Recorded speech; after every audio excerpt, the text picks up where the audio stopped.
everyone, welcome to episode 19 of Otome Shimai. I'm Vicky. And I'm Vika. And we are sisters who play otome games. Code realized the anime. Does it follow the storyline? Do the characters act like themselves? Did it make sense? Find out today in Game vs. Anime Code Steampunk Corgi Butts. So today we're talking about Code Realize, and we spent a good amount of time on the couch, again, because this is one of our favorite pastimes, watching anime. I'm a potato.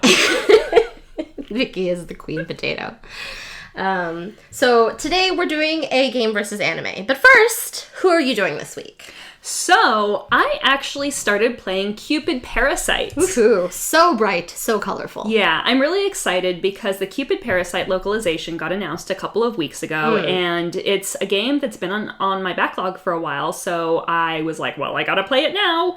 And it's so refreshing. I have played so many games lately that were just like dark, murder, death, horrible stuff. And Cupid Parasite is bright, it's colorful, it's literally about romance. You play as Cupid, literally. Yeah. So I have finished Keisain F. Ruki's route so far. And he's young and not really my type. It was kind of a Sinsen young guy, doesn't really understand what feelings are type of person. But the game itself is really, really enjoyable. Yeah. So I'm really looking forward to talking about it more on the podcast. Yeah, I'm debating on whether or not I'm going to play this game. I wasn't super interested when they released it, and now that they're doing a localization, I'm like, okay, maybe I could pick it up. But you're saying you think I would like it. I am. I do think you would like it. I think it's a good break from the darkness that we usually go down towards. That's true. Well, speaking of darkness, I am playing Piofiore. Piofiore? Yeah, Piofiore. It just makes it sound more fun and exciting and like, you know, upbeat, because the story is very dour. It's not an upbeat game. We've talked about Piofiore many, many times before. Vicky's played it in Japanese. Now that the localization is out, I picked it up, and I actually picked it up weeks and weeks ago, and now I'm finally starting to play through Nicola's route. Oh, I am so excited for you to actually go through this and actually play this game, because I've talked to you about this game so much. Yes.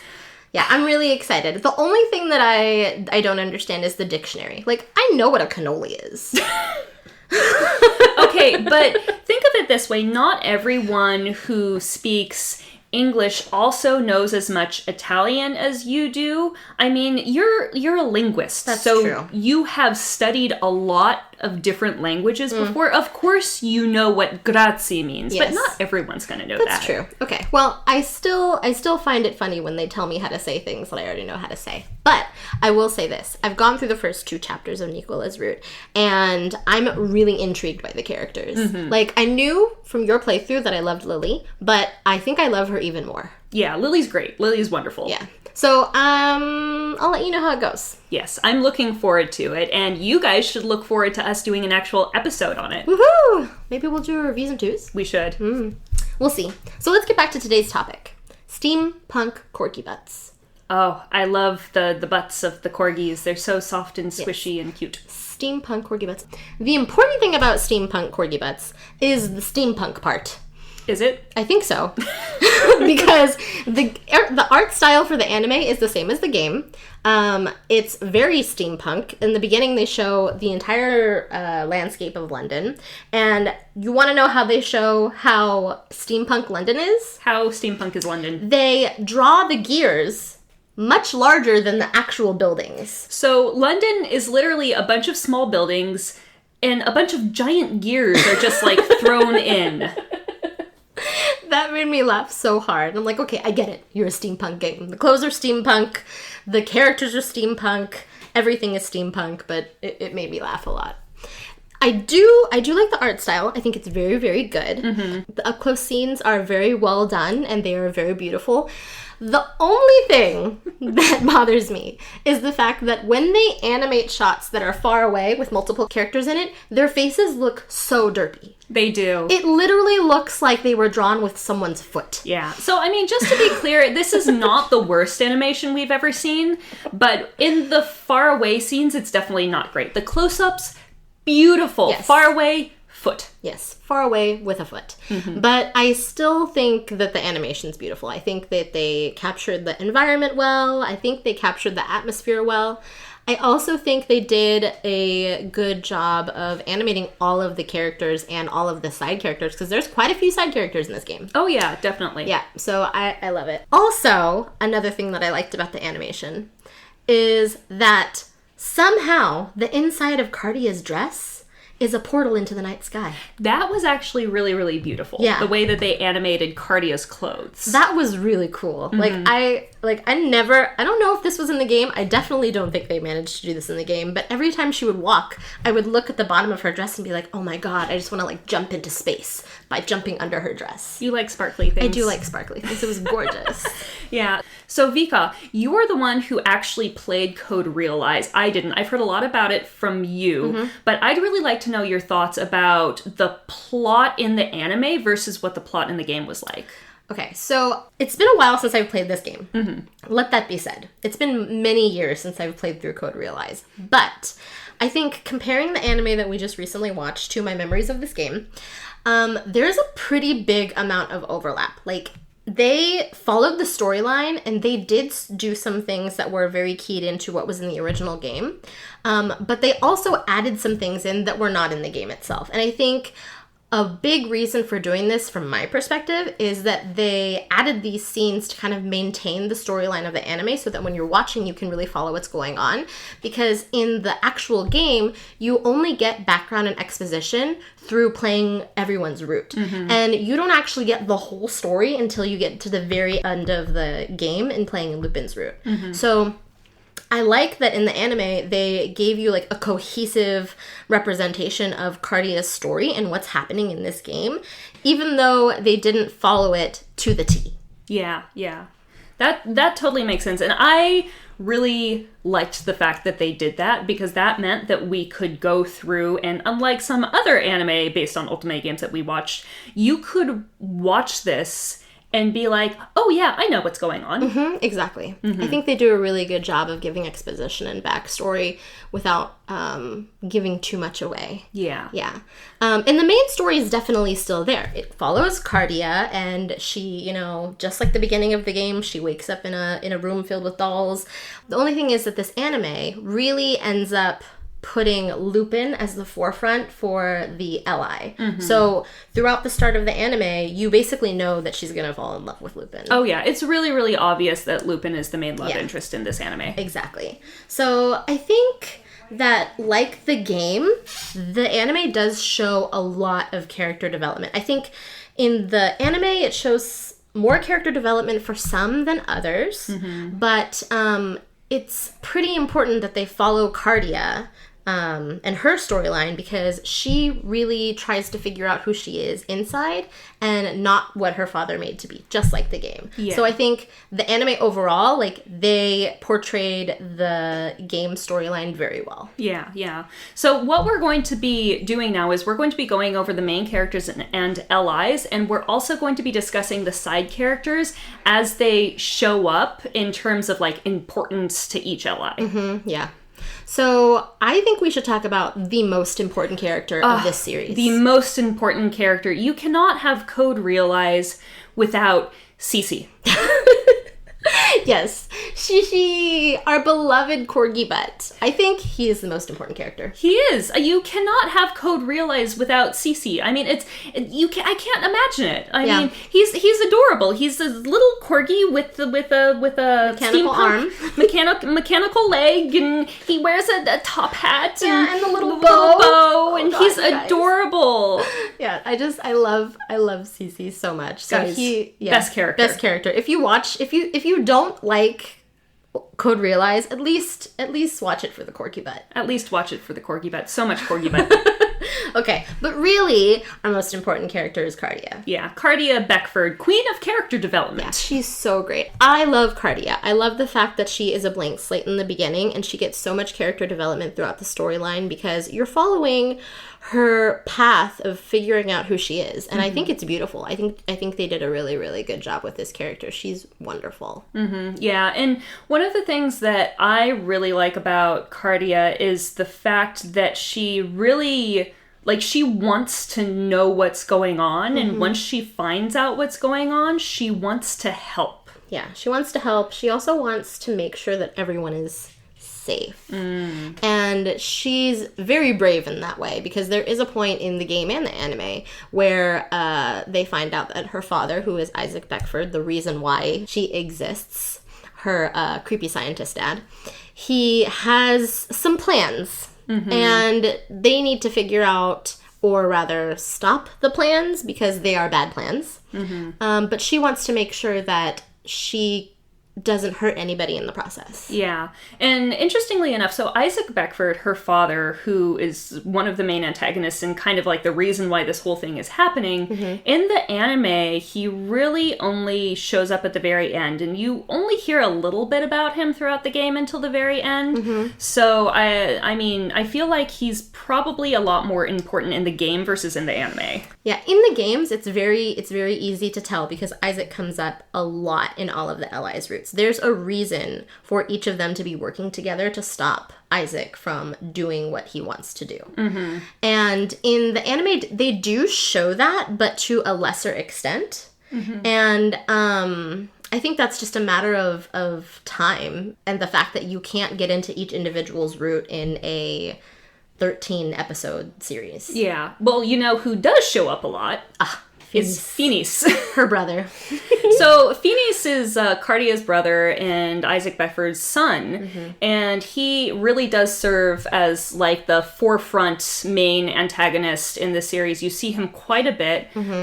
He's very creepy. He's super creepy. He controls an army of evil plague doctor terrorists, and he has a very, very strange sister complex. Yes, he does. He hates his sister so much. Yeah. I mean, if you want to know what his personality is like, just think he's a slightly calmer Kanato from Diabolic Lovers, and they even have the same VA. I love that, actually. It makes me so happy. Well, that's because Kanato's your favorite. We're not going to talk about that.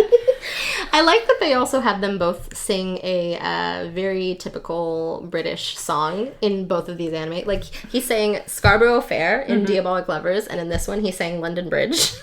Like, I don't know why they made this voice actor do this, but I think it's great. Yeah. Yeah. No, I really like Phineas, and I know that the game portrays him as being a real bad guy, but I feel badly for him. Like, he kind of has a reason to... He's a product of his father. Yeah. He's a product of his father. Yeah, it's not really his fault. So that's my perspective on Phineas. I love him. I also hate him. He's causes many, many problems for Cardia, but I really like Phineas. I'll just say that. Okay. So another side character who is actually really important to both the anime and the game and has connections to all of the allies is Queen Alexandrina Victoria. Hey, Queen Victoria. Queen Victoria. She is literally a queen bee. Like, yeah, because she looks like one. She looks like a bee. Her clothes look like a bee. Also, her army they're all dressed like bees. And she used to be the employer of most of the allies. Yeah, most of the allies had worked for her in some capacity previously.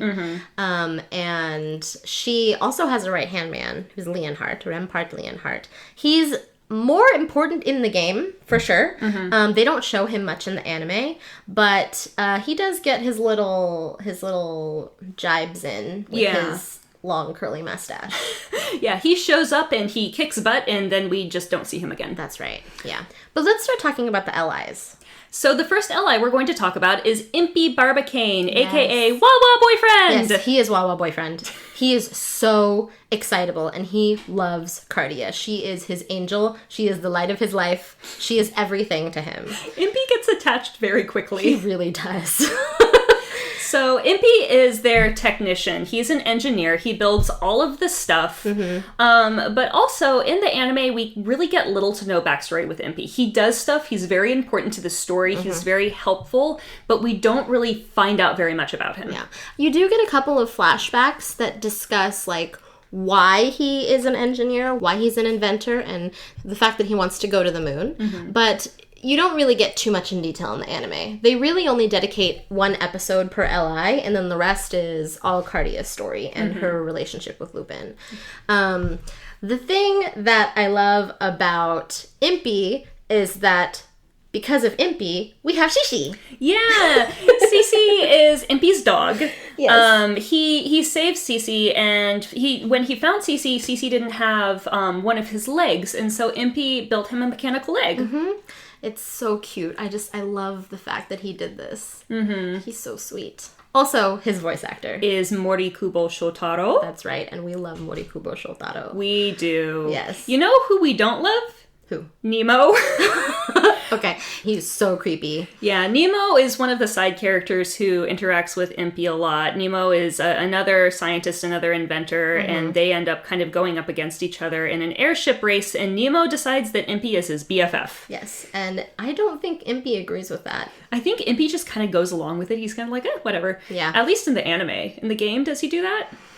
In the game, he does kind of go along with it, but he also has a relationship with one of the other allies, who is Victor Frankenstein. I love Victor. Victor's adorable. If you've listened to the podcast before, you will know that I love Victor. He is my favorite ally of this game. Mm-hmm. And I'm sad that he wasn't the main, okay? But it's okay. They still did a good job with Victor. Yeah, I do have one problem with him, though. What? So, he is a wanted criminal. There are, like, wanted posters for him all over the place. And he walks around in public with his face uncovered all the time.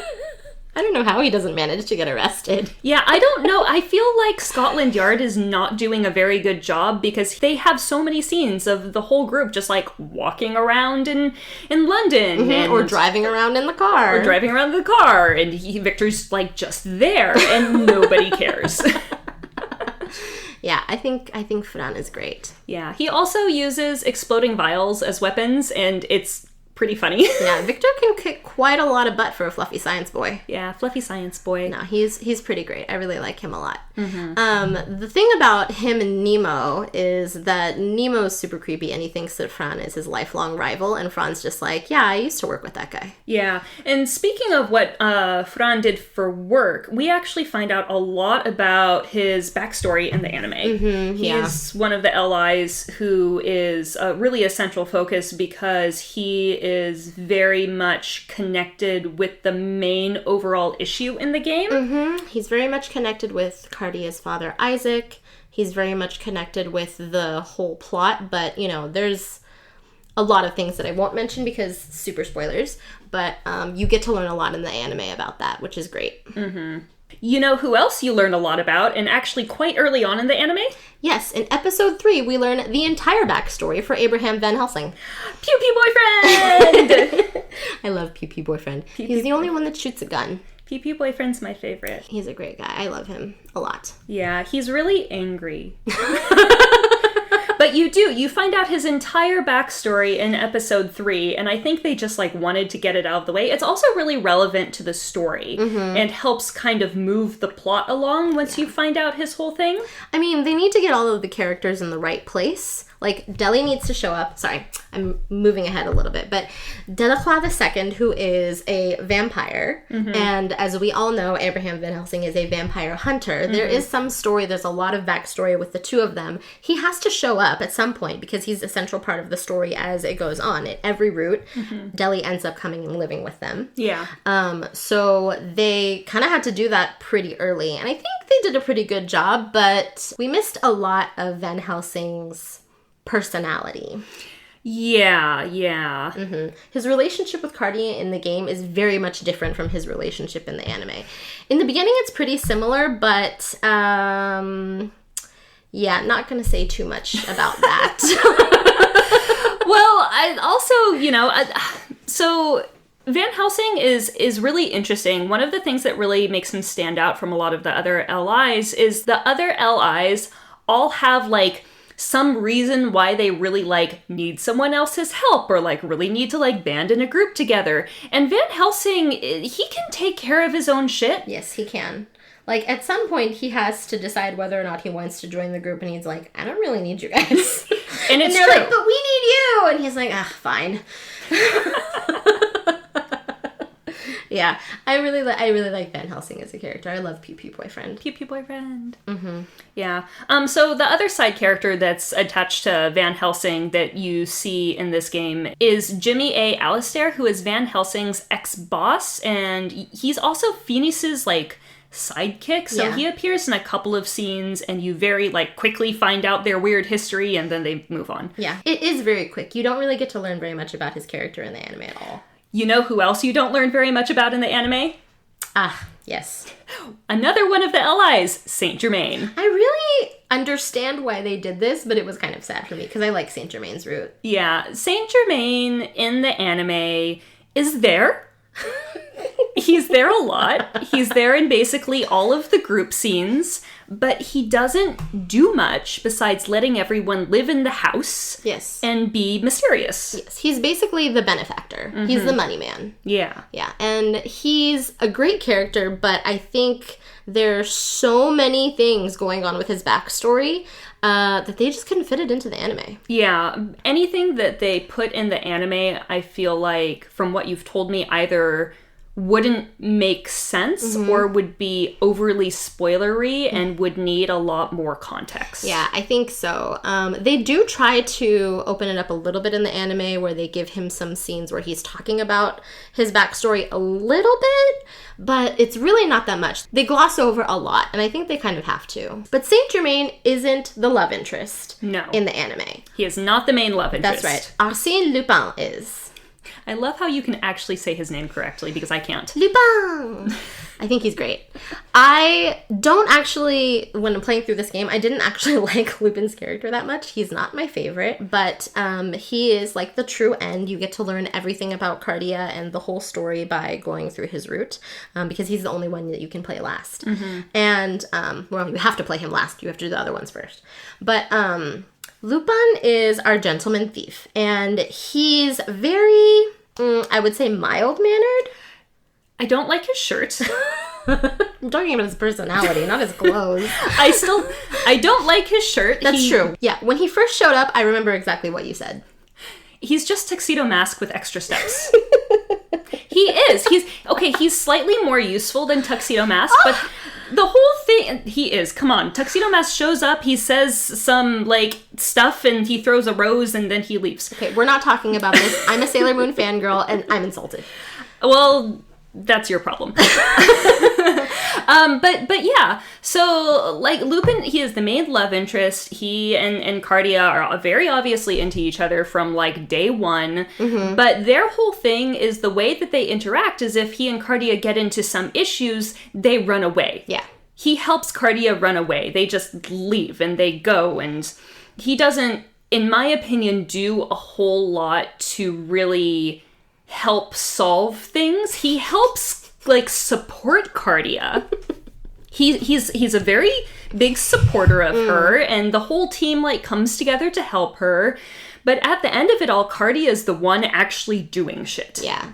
Yeah, I think it's pretty similar in the game too. He's not, he is getting things done. He is moving the story forward, but it really is all about Cardia. Mm-hmm. The story is very centered around Cardia and the Code Realize plan. Yeah, and I think that's one of the things that makes this anime work, because they absolutely made it centered around Cardia and Cardia's story. There is definitely romance, but it's not romance driven. That's right. They actually added extra romance to the anime that was not in the game. They did, and I was really excited about this, and I remember I picked up on it really early and we weren't really sure if I was right or not because it was pretty subtle at first, but they added a love triangle in. Between Lupin, Cardia, and Van Helsing. Mm-hmm. I really got a kick out of this. Yeah. So like we said, it's really obvious that Lupin is the main ally in the anime, like the game. But Van Helsing is also quite obviously infatuated with Cardia. Mm-hmm. There are quite a number of scenes where there are some minor misunderstandings or there's tension between the three. Mm-hmm. And the way that Van Helsing interacts with Cardia, you can tell that he really cares deeply about her, but also for, personal reasons is kind of I can't tell her anything. Yeah. So basically, I love the triangle. I love the conversations that Lupin and Van Helsing have about Cardia and keeping her happy and just making sure that she gets what she wants. But it seriously brings sadness to my soul for Van Helsing. Yeah, you end up feeling really bad for him by the end of the anime. Yeah. He gets the shaft a little bit, but it's okay. Like, I understand why they did it. But some of the scenes where, you know, Lupin and Cardi have a moment and Van Helsing's there, you know, crying his little soul out, and you just see it. It's so sad. It's so sad. I'm just happy that we got more scenes with Pew Pew Boyfriend. Yeah. Pew Pew Boyfriend. Oh, God, he's so great. Yeah. So, Vika, did you have any favorite scenes in this anime? So, I think I enjoyed the anime overall. My favorite scenes actually isn't a favorite scene. My favorite scene is an entire episode. So after they finish basically the storyline and they culminate with Lupin and Cardia's relationship, they get together, blah, blah, blah.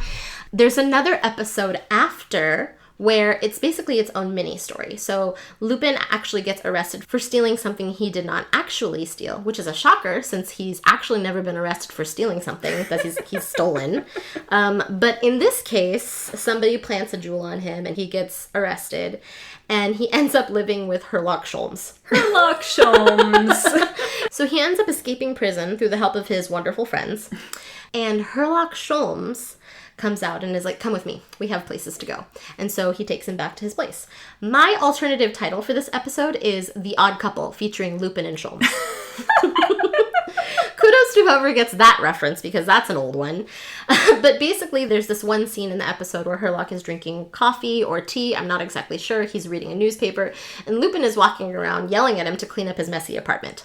So I thought that was one of the most hilarious scenes in this anime, because it really shows that Lupin and Herlock don't have a good relationship, that they are quite contrary towards one another. But it was a lot of fun. It was fun to watch. Yeah. Well, my favorite part of this particular episode was the newspaper that Herlock was reading while he was drinking his coffee. They show newspaper headlines a lot in this episode, and it was, I don't know, translation gone wrong or somewhat translation gone right. Yeah, all of the newspaper headlines are in English. And so if you pause, you can actually look and you can read some of the headlines. And so we ended up pausing and writing down some of the more interesting ones. Yes. So we'll share them now. The first one that caught our eye was, looking for new inexperienced animators added, director suffers from influenza. I can see what they were trying to do, but it didn't quite work. That's not proper English. The next one is actually from a different newspaper, but it's kind of towards the end of the episode where everything gets resolved. And the headline is, Majesty Queen inspected on restoration site. Was the Majesty Queen the one being inspected? I sure hope not. I mean, she'd cut off some heads for that. I would. My favorite was the headline that was below that headline, which said, Swallow's Nest can found in Clock Tower of National Assembly. I don't really know what they were trying to say. Were they looking for a swallow's nest? Or was the swallow's nest in a can? I think they're saying that there was a swallow's nest that was found in the clock tower, but my question is, why is that as important as the Majesty Queen inspecting a restoration site? I don't know. Newspapers are strange. Yeah, no, they were really great. The grammar of these headlines made me laugh a lot. The last one that we saw made me laugh hysterically because it ended in a question mark.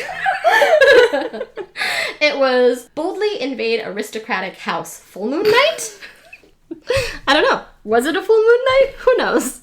The newspaper didn't. And who boldly invaded? I don't know. So it was great. This episode was funny. We had a lot of fun with this. Yeah. What about your favorite episode, or your favorite scene? Okay, so my two favorite scenes, of course, feature Pew Pew Boyfriend. So my first one is during one episode, they have to enter an airship race. And during the airship race, they realize that they're being attacked by other airships, but their airship has no cannons. Yeah, no guns. They have no guns.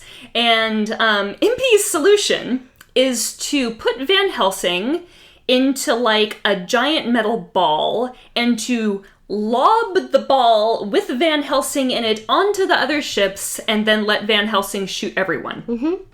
That's perfect decision making. I know, like forget needing cannons, throw Van Helsing at the ship and let him murder everyone. It was perfect. It was great. It was so great. I think they did a really good job of that because Pew Pew Boyfriend really went pew pew. And he was very unhappy about the whole situation.